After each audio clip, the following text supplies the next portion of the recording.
ಕೃಷ್ಣ ಜನ್ಮಾಷ್ಟಮಿಯ ದಿನ ಈ 5 ವಸ್ತುಗಳನ್ನು ಇಟ್ಟು ಪೂಜಿಸಿದರೆ ಸಕಲ ಸಂಪತ್ತು ಲಭಿಸುತ್ತದೆ.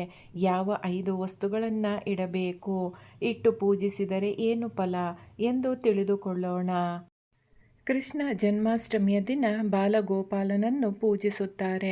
ಅಂದು ಮುದ್ದು ಕೃಷ್ಣನನ್ನು ಸುಂದರವಾಗಿ ಅಲಂಕರಿಸುತ್ತಾರೆ. ಗೋಪಾಲನಿಗೆ ಇಷ್ಟವಾದ ಈ 5 ವಸ್ತುಗಳನ್ನು ಇಟ್ಟರೆ ನಿಮ್ಮ ಮನೆ ಅದೃಷ್ಟ, ಸಮೃದ್ಧಿ ಮತ್ತು ಸಂತೋಷದಿಂದ ತುಂಬಿರುತ್ತದೆ. ವಿಷ್ಣುವಿನ 8ನೆಯ ಅವತಾರವಾಗಿ ಶ್ರೀಕೃಷ್ಣ ಜನಿಸಿದನೆಂದು ಪುರಾಣಗಳು ಹೇಳುತ್ತವೆ.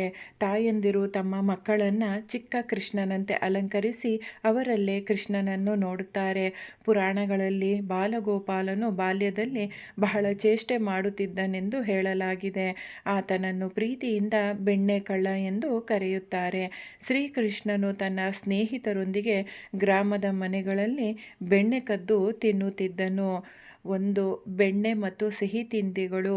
ಕೃಷ್ಣ ಜನ್ಮಾಷ್ಟಮಿಯ ದಿನ ಶ್ರೀಕೃಷ್ಣನಿಗೆ ಅತ್ಯಂತ ಪ್ರಿಯವಾದ ಬೆಣ್ಣೆ ಮತ್ತು ಸಕ್ಕರೆಯಿಂದ ಮಾಡಿದ ಸಿಹಿ ತಿಂಡಿಗಳನ್ನು ಪೂಜೆಯಲ್ಲಿ ಇಡಲಾಗುತ್ತದೆ. ಒಣ ಹಣ್ಣುಗಳಿಂದ ಮಾಡಿದ ಪಾಯಸವನ್ನು ಅರ್ಪಿಸಿ. 2 ನವಿಲುಗರಿ ನಕಾರಾತ್ಮಕತೆಯನ್ನು ದೂರ ಮಾಡುತ್ತದೆ, ಆರೋಗ್ಯ, ಸಂತೋಷ ಮತ್ತು ಸಮೃದ್ಧಿಯನ್ನು ತರುತ್ತದೆ. ಶ್ರೀಕೃಷ್ಣನಿಗೆ ನವಿಲುಗರಿ ಎಂದರೆ ಅತ್ಯಂತ ಪ್ರಿಯ ಎಂದು ನಂಬಲಾಗಿದೆ. ಅದಕ್ಕಾಗಿಯೇ ಕೃಷ್ಣನ ಕಿರೀಟದಲ್ಲಿ ನವಿಲುಗರಿಯನ್ನು ಹೊಂದಿರುತ್ತಾನೆ. ಆದ್ದರಿಂದ ಪೂಜೆಯಲ್ಲಿ ನವಿಲುಗರಿಯನ್ನು ಇಡಬೇಕು. 3 ಕೊಳಲು. ಶ್ರೀಕೃಷ್ಣನು ಬಾಲ್ಯದಿಂದಲೂ ತನ್ನ ಕೊಳಲಿನಿಂದ ಎಲ್ಲರನ್ನೂ ಮೋಡಿ ಮಾಡುತ್ತಿದ್ದನು. ಆದ್ದರಿಂದ ಬರುವ ಸಂಗೀತ ಬಹಳ ಮಧುರವಾಗಿದೆ.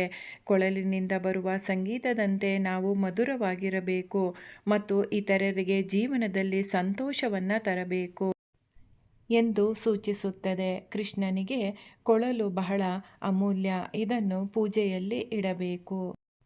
4 ಹಸುವಿನ ಪ್ರತಿಮೆ. ಕೃಷ್ಣನು ತನ್ನ ಬಾಲ್ಯದಿಂದಲೂ ಹಸುಗಳಿಗೆ ಸೇವೆ ಸಲ್ಲಿಸುತ್ತಿದ್ದನು. ಆದ್ದರಿಂದ ಕೃಷ್ಣನನ್ನು ಗೋಪಣ್ಣ ಎಂದು ಸಹ ಕರೆಯುತ್ತಾರೆ.